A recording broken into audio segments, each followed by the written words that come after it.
Okay, so this video is for the last chapter, chapter 20 of Advancing Vocabulary Skills. If you want to follow along in your books, we're on page 114. All right, so let's just take a look at these words and let me read them for you, and you can take a guess as to the parts of speech. So the first one, abrasive, admonish, antithesis, culmination, docile, emulate, hierarchy, incapacitate, prognosis, and tumult. Okay, so here's our first word, abrasive. So this one's an adjective. Pumice stone, a naturally abrasive substance, can be used for rubbing away rough spots on the feet. Roz has an abrasive personality, critical and negative. She always seems to rub people the wrong way. So what abrasive in this case means is harsh. On page 115, abrasive is number 4. Able to cause a wearing away by rubbing or scraping, rough or irritating. So if you look at these two sentences, there's actually two slightly different uses of the word abrasive. So in the first one, it's talking about something that's actually physically abrasive, a pumice stone. So basically, what this means is that this is a stone that has that's like sandpaper, and you can use it on your feet to rub away calluses or that sort of things. So we can talk about something that is actually physically abrasive, meaning that when you rub against it, it's going to hurt you. It's going to wear things away from scraping. So sandpaper, like I said, would be another example of an abrasive substance. But abrasive can also be used to describe someone's personality. In this case, it's not a physical rubbing away, but it just means that if you know this expression in English, well, it's in the sentence, to rub people the wrong way means to interact with people in a way that makes them upset. If you have a cat, if you pet the cat in the wrong direction, they may get annoyed. It's the same sort of thing with an abrasive personality, meaning that they interact with you in a way that is annoying because it's critical or it's negative. So when describing a person this way, if you describe someone as abrasive, it's not a compliment. All right, admonish. This is a verb. When the guide found the hikers deep in the woods but unhurt, he admonished them for straying off the trail. Because the little girl had spent her entire allowance on candy, her parents admonished her for wasting her money. So in this case, admonish means to criticize. It's number 6 on page 115, to scold gently but seriously, caution, give a warning. So we've had a couple of words before that are similar to this. The only one I can think of right now is the recent one where we had to berate. Now we said to berate someone is to criticize them, but it means to criticize them in a harsh, embarrassing way. Admonish means you're strongly when you admonish something, it means that someone has done something wrong, and potentially things could have gotten much worse for them, but they haven't. But you're criticizing them, but in a way that you want them to make sure that they understand the situation was very serious, but you don't want to make them feel bad about themselves. When you berate someone, the tendency is that you're making that person feel bad about themselves. So in the first one, the guide is admonishing the hikers, right? So he's not yelling at them, but he's trying to convince them very seriously that what they did was wrong. In the second one, the little girl just wasted her allowance. It wasn't a horrible thing, but her parents wanted her to understand that that wasn't a good thing, but they didn't want her to be embarrassed by the criticism. Antithesis. This is a noun. My taste in music is the antithesis of my brother's. I like heavy metal played loud. He likes soft classical music. Pauline's free-spirited second husband is the antithesis of her first, who is a very timid and cautious man. So antithesis means the reverse. On page 115, it's number 7, and it says the exact opposite. So this is one of those words that has doesn't have the pronunciation that you think it's going to have. When I looked at this word the first time, it looks like antithesis, but it's actually pronounced, as I said before, antithesis. But if we think about it as antithesis, it can sort of help us with the understanding. Anti generally means against. Now, thesis doesn't help us as much, but your antithesis means that it's someone who not necessarily is against you, but is the total opposite of you. So it's like completely the opposite of you. So in the first example, right, the speaker or the writer says they like very loud heavy metal music, and the complete opposite of that would be soft classical music. In the second example, the second husband is the complete opposite of the first one. Culmination. This is a noun. For an actor or actress, receiving an Academy Award is often the culmination of many years of effort, progressing from drama school to bit parts to major roles. The Super Bowl is the culmination of the entire professional football seasons. All the rivalries, victories, and defeats lead up to this final contest. So the culmination means a final high point. On page 115, culmination is number 8, the highest point or degree of a series of actions or events, the climax. All right, so this word culmination comes from the verb culminate. To culminate means to come together to a final point. So what a culmination means is there's two parts that we need to understand. One thing is that it's final, it's at the end, and the other thing is that it's at the high point. So when we talk about a culmination, it means that lots of things have led up to this. A lot of work or a lot of effort have led us to this final point. And so that this is the end. We often talk about, graduation as the culmination of high school or college, because there's been so much work put into getting there, and then this is the final high point of it. Certainly in sports, like if you don't know about football, if you think about the World Cup final is the culmination of the World Cup. It's the end point, and it's taken a lot of work to get to that point. So docile. This is an adjective. After only a month of obedience training, our uncontrollable puppy calmed down, learning to pay attention and become far more docile. Drugs and even surgery have been used in mental hospitals to make violent patients docile so that they could be managed more easily. So in this case, docile means obedient. In here, I'm just looking at the pronunciation. It actually has it as docile. My guess is that there's probably more than one pronunciation of this, docile or docile. I've always pronounced it docile, but I may be wrong. But anyway, a word, those of you guys who took 32, that is similar to this is the word sedate. And sedate means someone who's very calm. But docile has the added meaning of also obedience.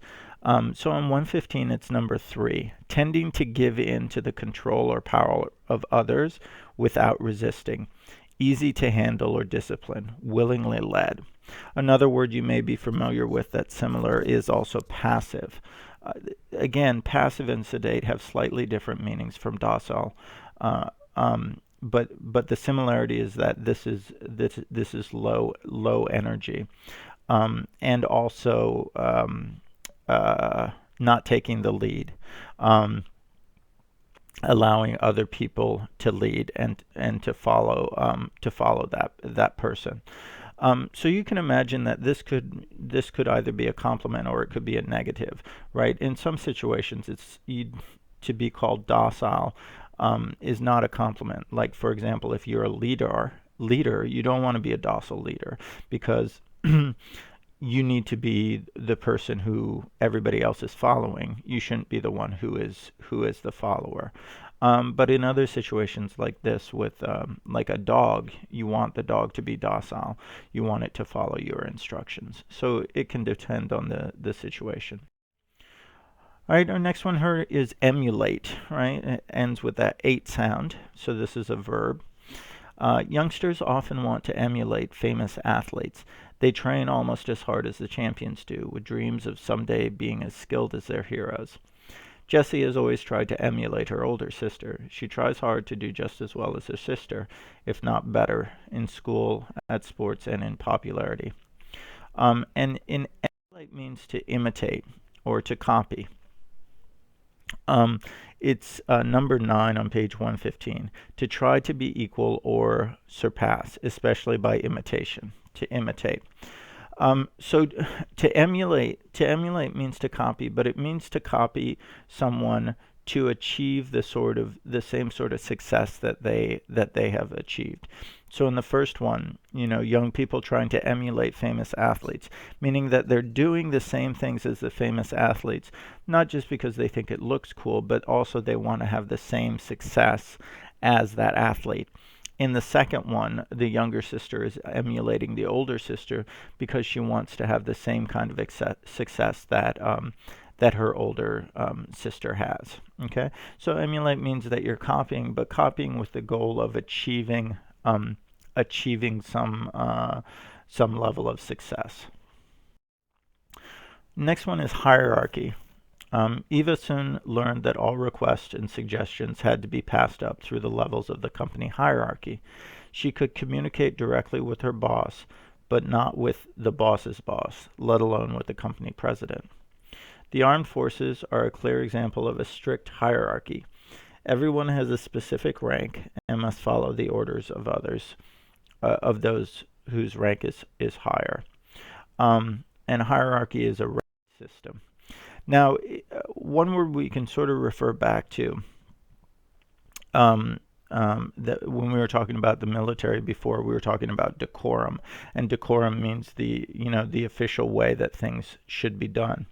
Hierarchy is similar in the sense of hierarchy means that there's a very clear ranking and rules of who is above who. So in the first example, in some businesses, there's a very clear hierarchy. So the person that you report your problems to is just the person above you, and that person reports to the person above them, and so on and so forth. The second example, in the military, there's a clear hierarchy. Depending on what your rank is, you start off as a private, which is the lowest level, and then you may go up to a sergeant or a lieutenant or a captain or a major or general. But it's very clear, depending on what your title is, what level you're at, and based on that level, it controls decorum, how people should interact with one another, based on their level or their hierarchy. On page 115, sorry about that, it's number 10. An organization of peoples in a series of people in a series of levels according to importance or authority. Okay, so that the way that this hierarchy is arranged is that at the top is the most important, and at the bottom is the least important. Oftentimes a hierarchy looks like a pyramid, right? With the base or the bottom of the pyramid being very big with lots of people, and the top of the pyramid or the point being just one person who has the most power. So this one is incapacitate. Again, another verb with the ate sound. The lecture was canceled because the speaker was incapacitated by the flu. My mother can't tolerate alcohol. Even half a glass of wine incapacitates her. All she can do is giggle for a while and then go to sleep. So incapacitate means to disable. On page 115, it is number 2, to make unable or unfit, especially for normal activities, disable. Okay, so what incapacitate means is one thing is that it knocks someone out, but the important thing is that to incapacitate means it keeps someone from being able to do normal activities. So for example, in the first one, the speaker was incapacitated by the flu. It means that she was so sick that she couldn't do normal things, like she couldn't give her speech. In the second one, the mother was incapacitated by alcohol, right? She has a little bit of it, and she can't do anything. All she can do is giggle or laugh, and then she goes to sleep. That's all that you can do. So incapacitate, the important thing about using this is that we use it not just like for someone is injured, but it means that the injury or the problem or the disability keeps them from doing something that they would normally be able that they'd normally be able to do. All right. So move on. So the next one here is prognosis, and this is a noun. Nathan's operation went well. The surgeon's prognosis is that Nathan will fully recover. Unless something can be done to reduce global warming, the prognosis for the environment will remain poor. And what prognosis means is the forecast. On page 115, prognosis is number 5, a prediction of the course, outcome, or fate of something, especially disease or injury. Okay, so if we look at the first sentence, the prognosis, when we say forecast, what we mean is a prediction about what will happen in the future. We talk about weather forecasts, meaning what the weather is going to be like. However, we wouldn't say a weather prognosis, because prognosis really is talking about, is normally talking about something that is, in terms of disease or sickness, something that is going to get better or is going to get worse. So in the first case, the operation went well.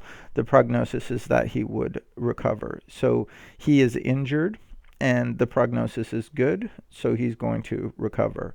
If the prognosis was bad, it means the prediction is that things are likely to get worse. In the second example, it's a little bit different. This is not surgery or a disease, but what we're talking about is about the world as a whole, the environment. So if we say the prognosis, it means for the environment is poor, it means that things are going to get worse for the environment. The reason we can't use this for the weather is that we can't, with a prognosis, we should have some reasonable sense of whether it's going to get better or whether it's going to get worse. I guess in some ways you could use it for the prognosis for the weather is bad. But it's not exactly, anyway, I'm getting off on a topic just about this, the prognosis stuff, prognosis and forecast. That may not be that important. But what I would say is that prognosis is normally the focus is it going to be good or is it going to be bad? So is the person going to recover from their injury or their sickness, or are they not? Is the future going to be better, or is it not going to be better? Is it going to be worse? So this next one is tumult, and this is a noun.